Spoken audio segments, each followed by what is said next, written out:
Hello designers and welcome back to my channel. I miss talking to you like this, you guys, so much.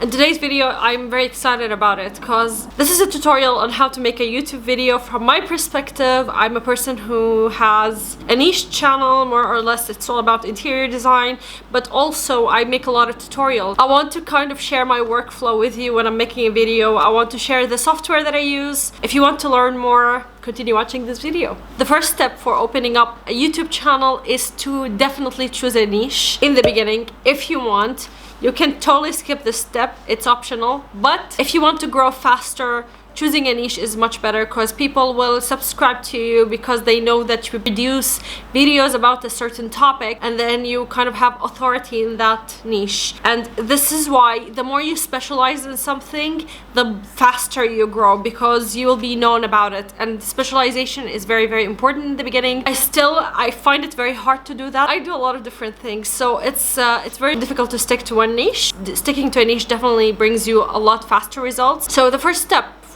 before you start any video is to create a script. I don't do this all the time, I admit to you. I'm a lot more spontaneous, where I like to do things as I go, and this is a big mistake because scripting helps you out a lot.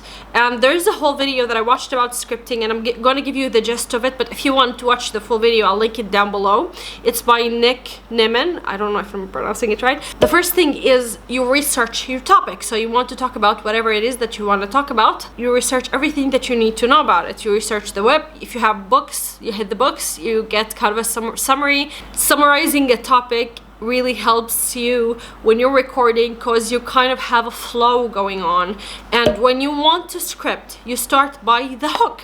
So when I first made this video for you, I gave a hook, but you didn't notice it because it was within the context. So the hook is that this video is different from other videos because I make tutorials and I want to share with you that workflow. So you know the value that you're getting, and that's exactly what you need to think about when you're making a YouTube video. What kind of value are you giving for your audience? What is it that you're going to improve about their life? If it's going to be entertainment, then what are you going to do? Or if there's something that happened that's funny or that's a little crazy, that's what you start with. The hook ensures that the viewer will continue watching this video because you'll learn that watch time is the most important thing in YouTube. So hook, intro, you talk about yourself, you talk about testimonials about yourself and your credentials. So let me introduce you a little bit about myself. I'm a CEO and I have a seal by Sketchbook. It's a print company that I just recently started, but I am originally an interior designer. I've been an interior designer for 6 years, so you know that I'm a little bit more credible.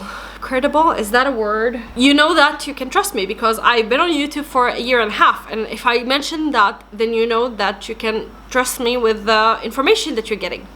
So when we're talking about the body, we're talking about the meat of the video. The most important part of the video is the body. So this is why the viewer came and clicked on your video, because they want to learn about something or because they came to get entertained, and this is when the story happens. And of course, you know, each and every story, there is the beginning and then there's the middle and then there's the end. So the middle is the conflict and the beginning is what builds up to that conflict, and the end is the resolution.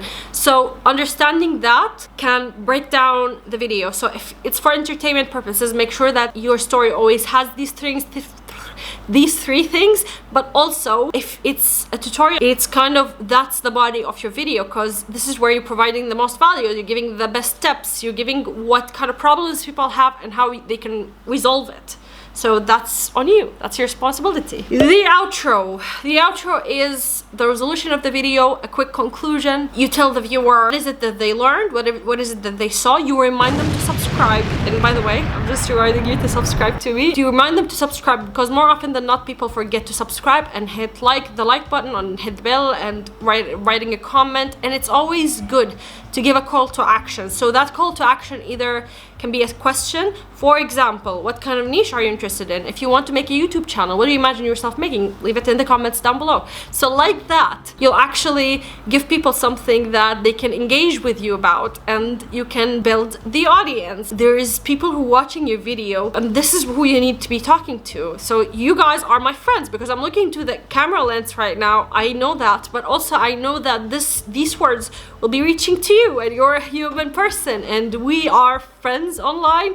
And I can only know about you if you write a comment down below. We come to the part where it's like the most interesting part for everyone. They go like, we don't have best equipment in the game. That's okay. First of all, yes, you don't need a lot of equipment. I have an iPhone 10 and I'm going to insert the clip right here. Hold on. So I have an iPhone 10 and I'm going to record myself. Hello you guys, so this is the quality of an iPhone 10 and even this is the audio of an iPhone 10, and there you have it. Like, this is the difference, and it's not color graded. I will not color grade it or anything, and it's a lot easier to hold as well than the camera. And this is how I'm filming right now. So if you're happy with this quality, great. If you're not, then let me give you the 101. I'm gonna leave affiliate links to all of the equipments that I'm using down in the comments below. The first thing I would tell you to get is a tripod. Tripods are what keeps your video stable. Right now I have, you guys, the camera that I'm using, I have it sitting on a tripod, and there's a lot of different options. The one that I'm using is pretty good, but there are better tripods out there. I like the tripod that I'm using because it feels solid, it's very stable, but it doesn't have all the features that I need. So I always have add-ons. So when I'm going outside, the tripod that I take is the Joby 4K, and this was a really great investment. Also, I really like the head of it because it's so easy to slide out and then fix your camera on it, and this is the best feature about it. And also you can like hook it anywhere. If you are outside and filming and you need someplace, oh god, I just dropped my phone. It's fine. It has this level feature where you can see how straight this is. I highly recommend the Joby. There's 4K and 5K, and then I'll leave everything down below. For what I'm doing, which is tutorials and parts of tutorials, I like to use this very much. This is a Friciton Arm, but however it's very short for the purpose that I have, and I want to invest in like a very stable and long, and I have it linked down below, and it's for an overhead shot, and that you fix it to the tripod and then you can have an overhead shot, especially if you do sketching videos or things like that. A Friciton Arm is very useful. I have fixed the phone thing onto it, but I can immediately fix the camera on it. So investing in these kind of things will help you out a lot, but there's a better Friciton Arm that's bigger and it's also a lot more expensive, so if you want to go for it, go ahead. I'll leave it down below. So one more thing that I also struggled with is filming in the car, and I found this suction cup drive, and I'll link it down below.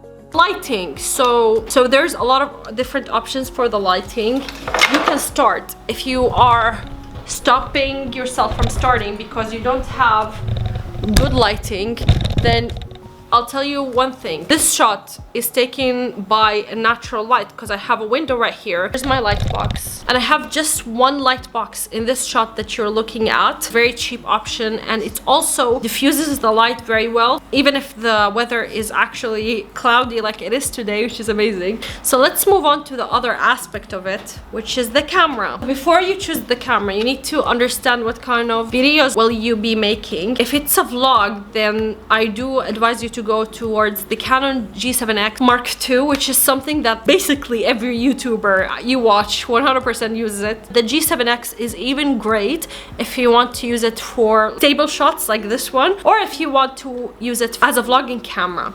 So I bought this with no research and I really don't like it. It's the Nikon Coolpix A900. I bought this in the beginning because I wanted to have a vlogging camera, and it's been sitting on my desk just as a decor piece. I really don't like it. I wish that I invested into the G7X because the quality is crazy. You can still work with this. It's a vlogging camera. You need the screen, 100% you need a screen. I'm going to advise you with, if you want to go for a vlogging camera, go for the G7X. But if you want to go for a stable camera, which also works as a vlogging camera, it's the one that I'm using right now, which is the Canon M50. And I have the 15 to 45 mm lens on it, which works pretty well to me, and it works well for the content that I'm shooting. Of course, later on I'll be investing more into lenses, different kind of lenses. I love this camera because right now I'm looking at the viewfinder. So the viewfinder goes towards the right, and you can also make it go as like at the top shot, so it's very flexible. And also I can mount a microphone on the top, which is really, really great. So fun fact, that people can definitely tolerate bad video, but when it comes to audio, people do not like bad audio. And this is what the whole entire community of ASMR understood, and that is that people care a lot about the audio. If you don't want to invest in a camera in the beginning, maybe see how much you like making videos in the beginning, and then if you need to upgrade, then you have these options. Do not compromise on the audio. There's a lot of different types of microphones that you can find on Amazon. I'll link some of my favorite options down below. The one that I'm using is a gift from my sister, and it's called the Rode Microphone to Go. I'll leave it down below in the description box, but the Rode one, and I love it. I love it very much for the purpose of the video making. Nice and stable. It doesn't give me problems. It doesn't need charging. It doesn't need batteries. It takes the power immediately from the camera, which is one of the reasons why I think it's a top-notch choice in the beginning. There's another option that I use in the car, which is also, I'll leave it down below, but it's from Boya. I can immediately clip it to my clothes and talk into it, and then you kind of don't hear the engine of the car or something running, which is, if you're looking for vlogs, maybe that's a better option for you. There's a lot of different kind of microphones. Again, I'll leave the top picks for you down below. There's one more type of microphone we are specific about in this video, and that is VoiceOver. So okay, I have conflicted feelings on this because I'm not sure if it's like the best out there, but it works pretty well for what I'm doing because it immediately hooks. It's a plug and play kind of microphone, and it's the blue Snowball microphone, and pretty sure that a lot of podcasts use it, so it's really good. It has 3 different settings, which is like if you want something that records music, or if you want something that you can directly talk into. So this is exactly what I like to use. In the beginning I was like, it doesn't look that good, but now I love it so much. Now that we're done with the scripting, we're done with equipment, we will go to the filming. The most important thing about the filming is your angles. So choosing how you're framing your shot is very important, and you need to see yourself. If you're filming yourself, you need to see yourself. So you can either use the viewfinder, or you can use one of the screens. They're very affordable, that you can see what you're doing and what you're shooting on in real time. You hook them to the camera, and I'll recommend some down below. The location that you're shooting is very important. So right now I'm shooting onto this background where it's my desk. You can see kind of the environment that I want to give you. This is exactly where I edit my videos most of the time. Thinking about that background is very important. So if things are very messy, maybe clean them up before you shoot your video. It's important, you know, it's like you're inviting a lot of people over, and it's kind of nice to have that clean impression, even if you're not very clean in real life and your house is very messy. The thing that you need to think about also is the audio. So if you're recording somewhere where it's very echoey, not very good, try to film somewhere where there's a lot of fabric. So I have a carpet here, I have the curtains as well, so they kind of absorb the audio, and that helps a lot with your video. And finally, you need to think about the b-roll. As I'm talking, you will see other scenes that I've inserted like this, and these kind of b-rolls, they kind of transfer the viewer from looking into your face the whole time, and it will help them keep the focus on. Like they will keep watching because you have different kind of shots. And b-rolls are just so important to change the scene, but also you kind of can visualize what you're talking about to the audience, which is also very important. You take a lot of videos about the things that you're talking about. For example, when I talked about the camera, I showed you how it looks like, and that's exactly what a b-roll does. And sometimes big YouTubers insert Shutterstock footage, which they buy just to kind of break that face-to-face interaction, so you have something else more professional to look at. Some websites down below where you can have the Shutterstock or footage or something similar to it for free. So yay! Now we go to the editing. So within our filming, especially if you're filming a tutorial, you will need to record your screen sometimes, and I use Snag-It for screen recording. Again, I'll leave a link down below. Snag-It is very easy, very intuitive to use. I'll put it on the screen right now. So I just click record, and I can either turn on the mic or turn it off. By that, when I am doing the steps one by one, which I've already scripted, I'm showing you guys the steps and while talking, so I have the footage ready already to go,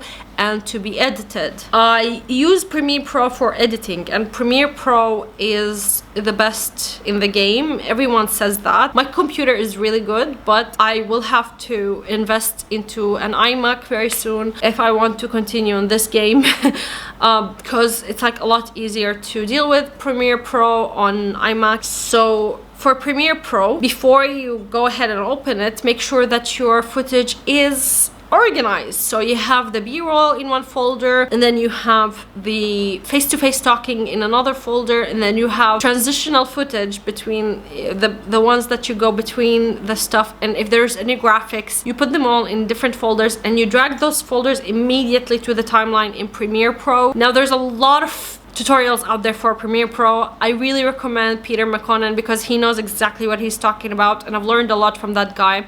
But I'll give you a few tips right now. I'm going to show you quick tricks for Premiere Pro.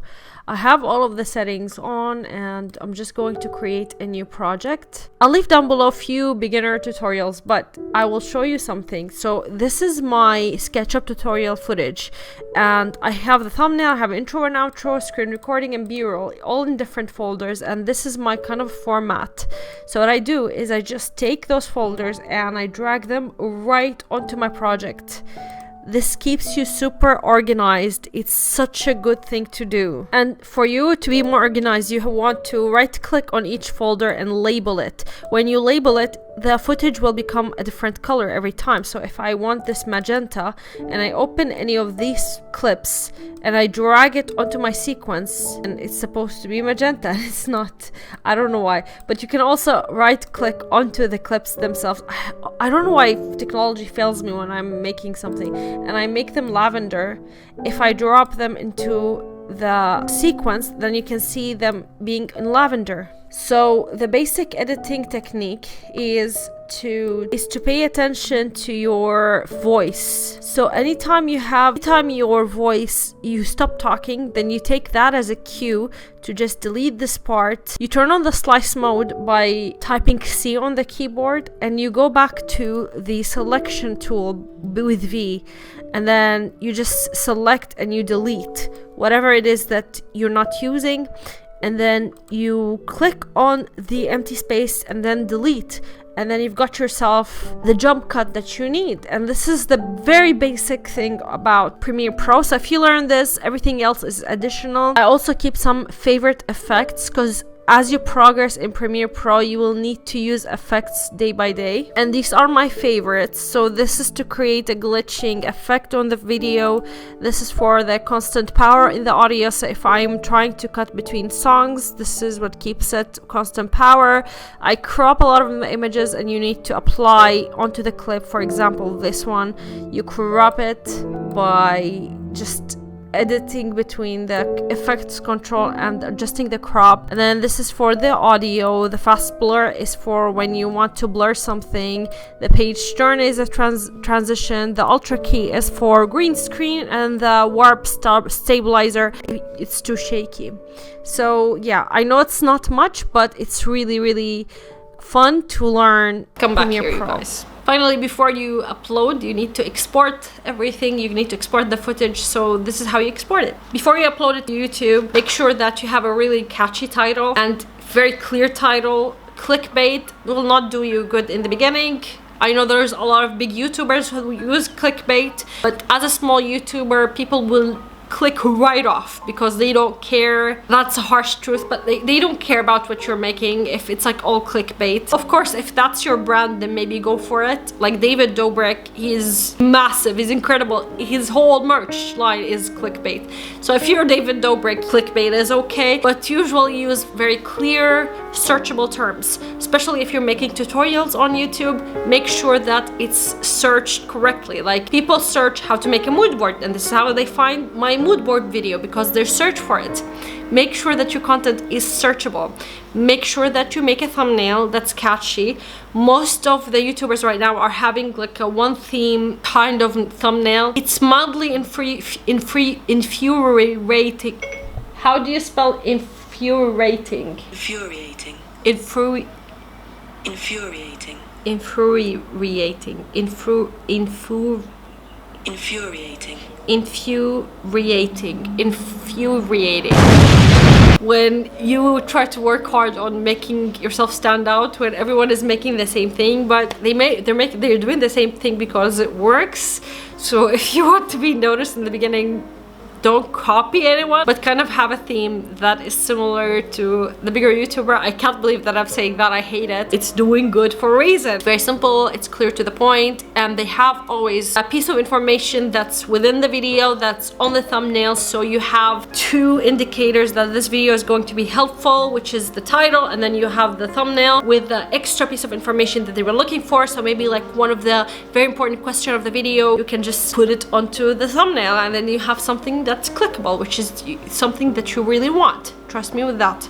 Make sure that you brand yourself well. Your colors have to be kind of cohesive. I still haven't gotten that figured out, but I have a video that I talked about this, and I'm kind of right now transitioning between things, so that's why I'm having trouble with that. And also like the branding needs to be not only the thumbnail, but also what is your rhythm like. Are you a fast talking YouTuber, or are you someone who's like laid back? Do you not talk at all? Honestly, best channel in the game with that is Softly Studio. If you want to check someone who's so incredible, she doesn't show her face, she doesn't talk, but my god, her content is just...